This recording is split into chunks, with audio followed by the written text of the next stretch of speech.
brought to you by 5paisa.com. Download the app now. नमस्कार, मेरा नाम है दर्पण और आप देख रहे हैं दी लल्लन टॉप का डेली फाइनेंशियल बुलेटिन खर्चा पानी। हमेशा की तरह हमारे साथ में हैं इंडिया टुडे हिंदी के संपादक अंशुमन तिवारी जी। नमस्कार सर। नमस्कार दर्पण, खर्चा पानी के इस संस्करण में आपका और सारे लोगों का स्वागत है। अंशुमन सर, सबसे पहले हम एक छोटा सा अपडेट आपसे जानना चाहेंगे, उसके बाद तीन बड़ी खबरें लेंगे और एक और अपडेट लास्ट में। सबसे पहले यूके की अदालत ने विजय माल्या को दिवालिया घोषित कर दिया है। इसका मतलब क्या है, अगर मुझे जैसा लेमन समझना चाहें? हाँ, ये कल की प्रमुख खबर थी और चूंकि विजय माल्या कई सारे कारणों से चर्चा में है, इस खबर में के कई सिग्निफिकेंट पहलू हैं, कई महत्वपूर्ण पहलू हैं। जो यूके के कोर्ट की प्रोसीडिंग्स या वहां से जो रिपोर्ट हमारे पास आ रही है उससे दो तीन चीजें स्पष्ट हो रही हैं। पहली चीज तो ये कि ये सारी की सारी याचिका भारत के बैंकों ने कंसोर्टियम बनाकर यूके के कोर्ट में की थी। यूके की अदालत में सरकार एक अलग मुकदमा लड़ रही है विजय माल्या के प्रत्यर्पण के लिए भारत में, क्योंकि उनको फ्यूजिटिव घोषित किया गया है, आर्थिक अपराधी घोषित किया गया है। लेकिन इस फैसले में उन्हें बैंकरप्ट डिक्लेयर किया गया है, यानी उनकी जो भी एसेट्स अब दुनिया में कहीं होंगी उन्हें भारतीय बैंक उनका अधिग्रहण कर सकेंगे, उन्हें ले सकेंगे, विजय माल्या उसे रोक नहीं पाएंगे। जैसे रिपोर्ट हमारे पास आ रही है उस हिसाब से शायद विजय माल्या को इस फैसले के खिलाफ अपील करने की छूट भी मुश्किल से मिलेगी। लेकिन अभी यह स्पष्ट नहीं है कि इस फैसले से उनके प्रत्यर्पण के मामले पर क्या असर पड़ेगा, क्योंकि जो अलग अलग सूत्रों से अलग अलग जगह से पता चल रहा है कि शायद उनके प्रत्यर्पण का मामला भी वहीं का वहीं स्थिर है और वो इसके बाद भी लंदन में बने रहेंगे। दूसरी एक महत्वपूर्ण बात यह है कि बैंक एक बड़ी मात्रा में बकायेदारी की वसूली कर चुके हैं। बैंकों ने लगभग 9,900 करोड़ रुपए की वसूली विजय माल्या की कंपनी किंगफिशर का स्टेक एक दूसरी कंपनी को बेचकर वसूल ली थी। इसके अलावा ईडी ने भी यह दावा किया है कि उसने करीब 12 से 14,000 करोड़ रुपए की एसेट्स सीज कर ली हैं। तो इस तरह विजय माल्या के आर्थिक मामलों में वसूली के मामले में अगर हम ईडी के दावे को सही माने और जैसा कि बैंकों के कंसोर्टियम ने किंगफिशर की हिस्सेदारी बाकी कंपनियों को बेचकर जो शेयर बैंकों के पास थे, जो बैंकों ने लोन डिफॉल्ट होते समय वो जो शेयर लिए थे उनको मान ले, तो लगभग 10,000 करोड़ के आसपास की वसूली बैंक भी कर चुके हैं और ईडी से भी वसूली हो चुकी है। तो आर्थिक रूप से विजय माल्या की वसूली की प्रक्रिया लगभग पूरी होती दिखाई दे रही है। कुछ बचा हुआ हिस्सा जो विदेश में उनकी संपत्तियों के तौर पर है, उसे इस फैसले के बाद अधिग्रहित करने का और भारतीय बैंकों की तरफ से उसको टेक ओवर करने का रास्ता खुल गया है। अब प्रत्यर्पण का क्या होगा, ये एक आपराधिक मामला है, ये एक दूसरी पैरवी है, एक दूसरी अपील है जो अदालत में चलती रहेगी। अंशुमन जी, हमने कहा था कि इस अपडेट के बाद हम तीन बड़ी खबरें लेंगे। पहली खबर है केंद्र की मिनिस्ट्रीज और उसकी स्कीम्स को लेकर, दूसरी खबर है वित्त मंत्री निर्मला सीतारमण जी के एक बयान को लेकर, और तीसरी खबर है रेलवे और इसके पीपीपी मॉडल से जुड़ी। तो अगर पहली खबर पर आए तो खबर यह है कि वित्त मंत्रालय ने सभी सरकारी विभागों को आदेश दिया है कि वो अगले 5 सालों के लिए केंद्र प्रायोजित योजनाओं यानी सीएसएस का पुनर्मूल्यांकन करे और इसका नया स्वरूप 31 जुलाई तक प्रस्तुत करे। मतलब हर मिनिस्ट्री को इन योजनाओं हेतु अगले 5 वर्षों के लिए एक फ्रेश अप्रूवल लेना होगा। तो अंशुमन जी, ये क्या एक जनरल प्रोसीजर है, एक्सेप्शन, और इसके निहितार्थ क्या हैं? दर्पण, ये मेरे हिसाब से सरकार के बजट में पुनर्गठन को लेकर काफी महत्वपूर्ण खबर है और ये इस बात का संकेत दे रही है कि सरकार खर्च के बोझ में दबी हुई सरकार बहुत सारी केंद्रीय स्पॉन्सर्ड स्कीमों को बंद करने जा रही है।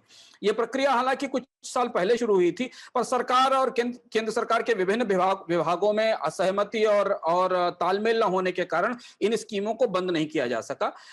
सबसे महत्वपूर्ण बात है 31 जुलाई की तारीख, यानी सरकार इस फैसले को तत्काल ले लेना चाहती है ताकि जो अगली डिमांड फॉर ग्रांट से अगली पूरक अनुदान मांग जाए संसद के शीत सत्र में, उससे पहले यह तय हो जाए कि इस साल कितनी स्कीमें बनी रहेंगी। करीब करीब 131 केंद्रीय स्पॉन्सर्ड स्कीमें, सेंट्रल स्पॉन्सर्ड स्कीमें इस समय चल रही हैं, जिनमें बड़े पैमाने पर छटनी होने की संभावना है। ये जो खबर हमारे पास मिल रही है उस हिसाब से लगभग मेरे हिसाब जो जानकारी है उसके खिलाफ केवल लगभग 2/3 स्कीमें इसमें बनाए रखी जाएंगी। बाकी जिनको नॉट सो इंपॉर्टेंट स्कीम है या बहुत जरूरी स्कीम है नहीं कहा गया, उन्हें या तो बंद कर दिया जाएगा या उन्हें किसी में विलय कर दिया जाएगा। यह प्रक्रिया कैसे निर्धारित होगी, इस पर वित्त मंत्रालय शायद विस्तार से एक जानकारी देगा, लेकिन सभी मंत्रालयों से कहा गया है कि वो अपनी स्कीमों को जरूरी स्कीमें और गैर जरूरी स्कीमों में बांटें। इसका असर क्या होगा? इसके असर बड़े दिलचस्प हैं। इसका असर दो तरह से हमें सामने दिखाई देगा। एक तो यह कि इसका मकसद सरकार का खर्च सीमित करना है, क्योंकि जितना बजट और जिस तरीके का घाटा है और जिस तरीके के खर्च बढ़ रहे हैं, उसमें इन स्कीमों को चलाए रखना संभव नहीं है। और ये एक महत्वपूर्ण सुधार है जिसकी मांग काफी समय से की जा रही थी कि आखिर सरकार इतनी सारी स्कीमें क्यों चलाती है, जिनमें से आधी से ज्यादा स्कीमों का इंप्लीमेंटेशन और उनकी डिलीवरी बहुत खराब है। जी। वो सिर्फ प्रचार के लिए, तालियां बजाने के लिए और घोषणाओं के लिए होती है, उनके डिलीवरी लेवल बहुत खराब है। चाहे आप फूड ग्रेन की स्कीम मान लीजिए, चाहे आप सरकारी बीमा योजनाएं मान लीजिए जो कि गरीबों के लिए चलाई जाती हैं। अब कौन सी स्कीमें सरकार रखेगी? कुछ तो स्वाभाविक सी बात है कि मनरेगा बनी रहेगी, आयुष्मान भारत जैसी स्कीम बनी रहेगी, पानी के लिए स्कीम बनी रहेगी। कौन सी खत्म होंगी ये देखने वाली बात होगी। इन्वेस्टमेंट को लेकर कितना जी सॉरी इंटरप्ट कितना बजट कितना बजट इनसे बचेगा, कितनी बचत इनसे होगी, ये हमारे लिए देखने वाली बात होगी। एक और दूसरी चीज, आप कुछ पूछना चाह रहे थे? हाँ, मैं बस जोड़ना चाह रहा था कि इन्वेस्टमेंट को लेके जब हम लोग करते हैं तो वहां पे भी काफी सारी योजनाएं हैं, खासतौर पे पेंशन वगैरह को लेके, तो कंफ्यूजन भी रहता है। ये बस हाँ, आप करीब 131 स्कीमों में से 2/3 स्कीमें रहेंगी, यानी कि बड़ी संख्या में स्कीमों की छटनी होगी। अब ये मंत्रालयों की सिफारिश आने के बाद सरकार तय करेगी कि कौन सी स्कीम बना रखी जानी या खत्म होनी। पर इससे खर्च में कमी ही नहीं होगी, इसके बाद बड़े पैमाने पर ब्यूरोक्रेसी में छटनी का रास्ता भी खुल सकता है, क्योंकि इन स्कीमों के साथ एक नौकरशाही पलती है। हर स्कीम अपने साथ एक नौकरशाही लेकर आती है, एक ब्यूरोक्रेसी लेकर आती है, किसका पैराफिनेलिया है पूरा बड़ा, हर स्कीम को लागू करने के लिए जो बनाया जाता है। अगर वास्तव में ये मुहिम सफल हुई, क्योंकि इससे पहले मंत्रालयों ने केंद्र सरकार की इस मुहिम पर बहुत ध्यान नहीं दिया है, इस बार भी मंत्रालय से सैबोटाज करने की कोशिश करेंगे, क्योंकि सरकारी अधिकारियों का दबाव होगा कि ना बंद की जाए। इनके साथ बहुत सारे निहित स्वार्थ जुड़े होते हैं, बहुत सारा भ्रष्टाचार जुड़ा होता है, बहुत सारी लीकेज जुड़ी होती है सरकारी स्कीमों में। अगर ये स्कीमें बंद हुई तो इसके बाद राज्यों पर भी ऐसा दायित्व आएगा कि वो भी अपनी स्कीमें बंद करें। ये नई पहल क्यों शुरू हुई है, वो आखिरी बात बता दें, फिर हम अगली खबर पर चलते हैं। नई पहल इसलिए शुरू हुई है कि वित्त आयोग की जो ताजी रिपोर्ट आई है, उसने केंद्र सरकार को इस बात के लिए बाध्य किया कि एक सीमा से अधिक राजस्व बढ़ाना या टैक्स लगाना अब संभव नहीं है, जिस पर हम बार बार खर्चा पानी में बातचीत करते रहे कि टैक्स की एक अपनी सीमा है, टैक्स लगाने की अधिकतम सीमा पार हो चुकी है। अब सिर्फ सरकार को अपना आकार कम करना पड़ेगा, अपना वजन घटाना पड़ेगा, अपना विस्तार छोटा करना पड़ेगा, तभी इस देश के फिनांसेस और राजकोष को चलाया जा सकेगा। शुक्र है, अच्छाई है कि सरकार ने वो बुलेट बाइट करना या इसका बीड़ा उठा लिया है। अब आगे इस पर हम किस सीमा तक जाएंगे, कितनी स्कीमें बंद की जाएंगी, ये नहीं पता है, लेकिन आधिकारिक रूप से मंत्रालयों को बता दिया गया है कि एनफ इज एनफ। अब हमारे पास इतनी हैसियत नहीं कि हम 131 स्कीमों का परिवार चला सके, इसे छोटा करना जरूरी है। दिलचस्प डेवलपमेंट है, बड़ा घटनाक्रम है ये। हमें इस पर जो भी केंद्र सरकार की रिपोर्ट आएगी या जो जानकारी होगी वो हम आपके पास लेकर आएंगे। इसकी पहली झलक शायद हमें दिसंबर में जब सरकार अनुदान मांगे लेकर आएगी, तब समझ में आएगी कि सरकार ने किन स्कीमों के लिए पैसा मांगा या किन स्कीमों के लिए पैसा नहीं मांगा। अंशुमन जी, दूसरी खबर जैसा बताया था, वित्त मंत्री निर्मला सीतारमण के बयान या कहें एक उत्तर को लेकर है। जब संसद में उनसे सवाल पूछा गया कि क्या सरकार और करेंसी छापने जा रही है, तो उन्होंने इनकार करते हुए कहा नो सर। इसके अलावा वित्त मंत्री ने अपनी सरकार की पीठ थपथपाते हुए ये भी कहा कि आत्मनिर्भर पैकेज बढ़िया काम कर रहा है और देश की अर्थव्यवस्था के फंडामेंटल्स भी मजबूत हैं। लेकिन मेरा फोकस ये इस पे है कि जो करेंसी छापने के बारे में इन्होंने मना किया है, इसके क्या परिणाम होंगे, या क्या लगता है कि अभी नहीं छापना उचित निर्णय है, या आप इसको कैसे देखते हैं अंशुल जी? दर्पण, हमारे खर्चा पानी के दर्शक बहुत उत्साहित रहते हैं इस सवाल पर। बहुत सवाल उनके बार बार आते हैं कि सरकार करेंसी क्यों नहीं छापती, सरकार रुपया छाप कर क्यों घाटा नहीं भर देती, सरकार रुपया छाप कर लोगों के हाथ में क्यों नहीं दे देती। इस पर हम लोग कई बार अलग अलग आयामों से चर्चा कर चुके हैं, और जिन खतरों पर हम पहले से बात करते रहे वो सारे खतरे वित्त मंत्री के इस बयान से ध्वनित होते हैं या दिखते हैं। लगभग ऐसी ही बात करीब करीब 1 महीने पहले आरबीआई गवर्नर ने भी कही थी, जिसे हमने खर्चा पानी में कवर किया था और उसे एनालिसिस किया था। वो खर्चा पानी का एपिसोड शायद प्लेलिस्ट में अवेलेबल होगा। दोनों अब यानी बैंक स्ट्रीट और मिंट स्ट्रीट और नॉर्थ ब्लॉक, ये दोनों इस बात पर सहमत हो चुके हैं, यानी भारत का मौद्रिक नियामक और भारत का आर्थिक नियामक इस बात के लिए स्पष्ट हो चुका है कि हम करेंसी छापने नहीं जा रहे हैं घाटा कम करने के लिए, घाटा भरने के लिए या खर्च चलाने के लिए। इसे जोड़िए आप स्कीमों की छटनी की प्रक्रिया से, और इसलिए बजाय इसके कि करेंसी छापी जाए, महंगाई में और ज्यादा पेट्रोल ईंधन और घी डाला जाए, और सरकार की साख और रुपए की साख और सरकार की सॉवरेन साख को और ज्यादा गिराया जाए, बेहतर है कि सरकार छोटी हो, सरकार अपने खर्च सीमित करे, सरकार ने इतना सारा जो बड़ा विस्तार कर रखा उसे छोटा किया जाए, घाटा खर्च काट कर भरा जाए, महंगाई बढ़ाकर भारत की साख को लेकर पे असर डालकर ना किया जाए। इसके पीछे दो बड़ी वजह दिखती है। पहली चीज तो यह कि हमने इस पर चर्चा की थी कि एसएनपी जैसी एजेंसियों ने भारत की साख में कोई बढ़ोतरी नहीं की। भारत की सॉवरेन रेटिंग 14-15 साल से जंक से थोड़ा ऊपर लेवल पर बनी हुई है। अगर भारत का कोई भी नियामक खुलकर ये कह देता है कि वो करेंसी छापने जा रहा है, तो इससे भारत में घाटा बढ़ने, रुपए पर असर पड़ने और भारत की जो फ्रेजाइल इकोनॉमी है, अभी भी बहुत सारी बड़ी दरारें हैं मंदी के बीच में, उस पर असर पड़ेगा। तो वित्त मंत्री ने एक तरीके से इस स्पेकुलेशन को, इस कयास को पूरी तरह समाप्त कर दिया है। आरबीआई गवर्नर भी समाप्त कर चुके हैं कि नहीं, रुपया नहीं छपेगा, सरकार अपने मींस में रहेगी, सरकार अपने खर्चे सीमित करने की कोशिश करेगी, घाटे कम करने की कोशिश करेगी। इससे बाजारों को, वित्तीय बाजारों को इस बात का एक संकेत जाएगा कि नहीं, सरकार महंगाई को लेकर कोई रिस्क नहीं लेना चाहती, महंगाई बढ़ाने को लेकर उसका कोई रिस्क नहीं लेना चाहती। अब इसका असर हमें अगले 1-2 हफ्तों में बॉन्ड बाजार में दिखाई देगा कि बॉन्ड मार्केट कैसे इस पर रिएक्ट करता है, क्योंकि जहां से सरकार बड़े पैमाने पर कर्ज लेती है, वो रिएक्शन क्या होगा, इस पर हमारी निगाह रहेगी। लेकिन अब मुझे लगता है ये बहस फिलहाल भारत में समाप्त होती नजर आ रही है। इसको कि अगर हम पुरानी हिंदी का शब्द इस्तेमाल करते हुए कहें तो पटाक्षेप हो रहा है इस बहस का कि भारत अपना घाटा पूरा करने के लिए करेंसी छापेगा, जैसा कि यूरोप या अमेरिका के देशों ने कोविड की मंदी के दौरान किया था। अंशुमन जी, मुझे जब आप ये सब बता रहे थे तो मैं ये सारी चीजों को पेट्रोलियम मिनिस्टर के बयानों से जोड़ के देख रहा था, और अब आजकल हर जो खबर है मुझे पेट्रोल से जुड़कर ही दिखती है, माफ कीजिएगा अगर ये वो लगेगा। तो वो कहते हैं कि हमको, मतलब हम जो टैक्स ज्यादा कलेक्ट कर रहे हैं, इससे पहले इन्होंने एक्साइज ड्यूटी के बारे में बात कही, वो इतना ज्यादा टैक्स कलेक्ट करने के बदले नोट क्यों नहीं छाप देते हैं, या ये इन दोनों में जो संबंध है वो समझ में नहीं आता, अगर उसको एक्सप्लेन कर पाए आप।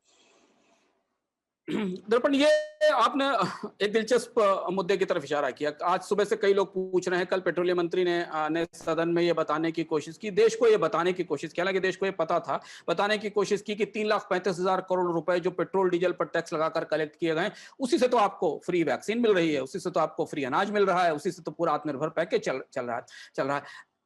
पलटकर संसद में मंत्री को इससे यह भी तो पूछा जाना चाहिए था, फिर अगर ये सब कुछ इसी पेट्रोल डीजल के टैक्स से चल रहा है, तो फिर सरकार इतना घाटा क्यों खड़ा किए हुए है, इतना फिस्कल डेफिसिट का है क्यों है, सरकार की रिकॉर्ड बोरोइंग्स क्यों है? अगर पेट्रोल डीजल के टैक्स से ही सारा जन कल्याण हो रहा है, तो बाकी खर्च फिर कहां से आ रहा है? तो ये तर्क इन दो खबरों की रोशनी में दिखाई देता है कि पेट्रोल डीजल पर टैक्स बढ़ाना सरकार की मजबूरी है, और उसे जस्टिफाई करने के लिए सरकार के मंत्री या उसका बचाव करने के लिए सरकार के मंत्री ऐसे तर्क देते हैं जो सामान्य रूप से हमें समझ में नहीं आते। पेट्रोल डीजल पर टैक्सेशन में बढ़ोतरी से पहले ही सारी स्कीमों का आवंटन हो चुका है, उनके लिए बजट पहले से फिक्स किया जा चुका है, वो बजट सरकार के बोरोइंग का हिस्सा है जो सरकार पूरे साल भर के लिए कर्ज लेती है। तो 3,35,000 करोड़ रुपए अगर सरकार ने लिए भी हैं पेट्रोल डीजल पर बढ़ोतरी के लिए, तो हिम्मत के साथ मानेंगे हम टैक्स बढ़ा रहे हैं, उसे फ्री वैक्सीन में छिपाने से या फ्री अनाज में छिपाने का कोई मतलब नहीं है, क्योंकि सरकार का खर्च बढ़ा हुआ है, एक्सपेंडिचर का बिल ज्यादा है, और उस एक्सपेंडिचर का बिल ज्यादा होने के लिए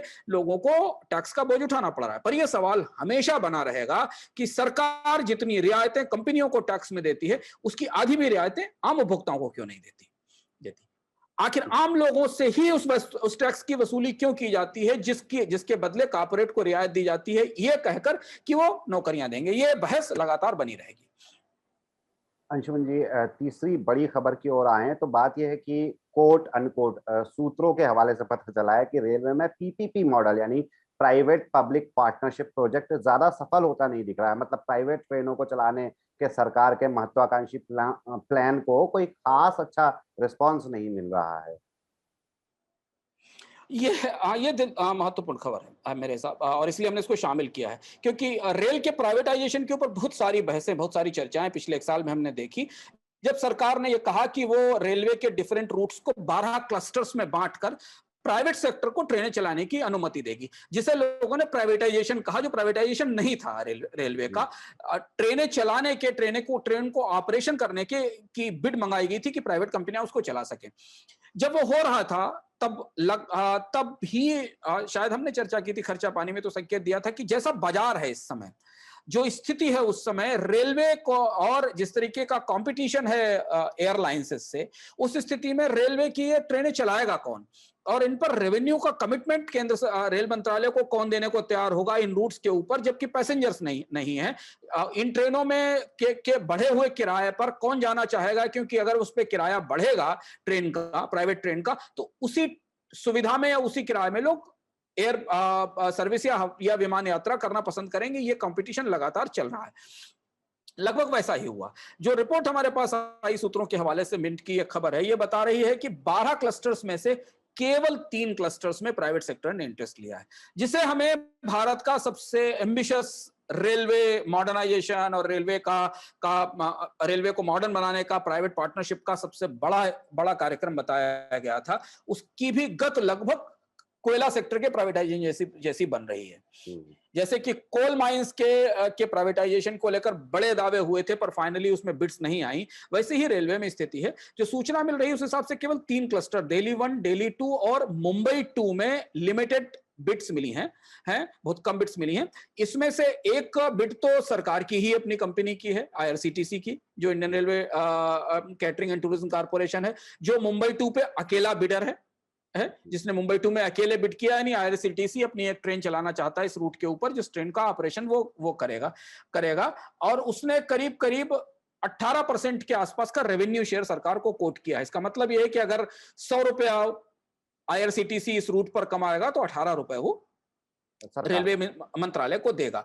इसके अलावा दिल्ली 1 क्लस्टर में आईआरसीटीसी और एक कंपनी हैदराबाद की, जिसे रिपोर्ट किया है मिंट ने, उसका नाम इसमें है, और दिल्ली 2 में दोनों सेक्टर में, दिल्ली 1 और दिल्ली 2 दोनों में आईआरसीटीसी और हैदराबाद की एक कंपनी, 2 लोगों ने बिड किया है, और रेवेन्यू शेयर 2% से लेकर 15% के बीच में कोट किया गया है।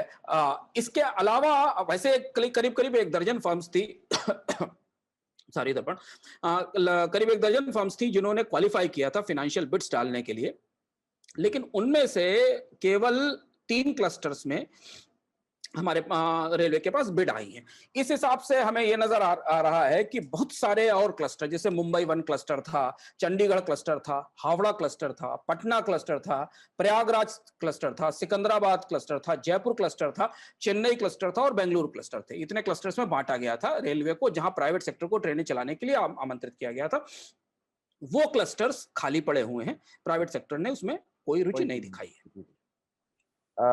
जैसे रेलवे में पीपीपी का जो सरकार का महत्वाकांक्षी प्लान था, जैसा आपने भी कहा और मैं भी मानता हूँ, ऐसा ही एक और महत्वाकांक्षी प्लान है सरकार का मोनेटाइजेशन को लेकर, और उससे जुड़ा हुआ आपके पास एक अपडेट है, सीधे आपसे जानना चाहेंगे चलते चलते, और उसके बाद शो को खत्म। चलते एक आखिरी अपडेट, जरूरी अपडेट। सरकार एसेट मोनेटाइजेशन, जो करीब 2.5 लाख करोड़ रुपए का एसेट मोनेटाइजेशन सरकार सरकारी संपत्तियों को बेचकर करने जा रही है, जिसमें रेलवे लाइनें, पावर ग्रिड की लाइनें, राजमार्ग, बंदरगाहों की बर्थ और बहुत सारी एसेट्स हैं।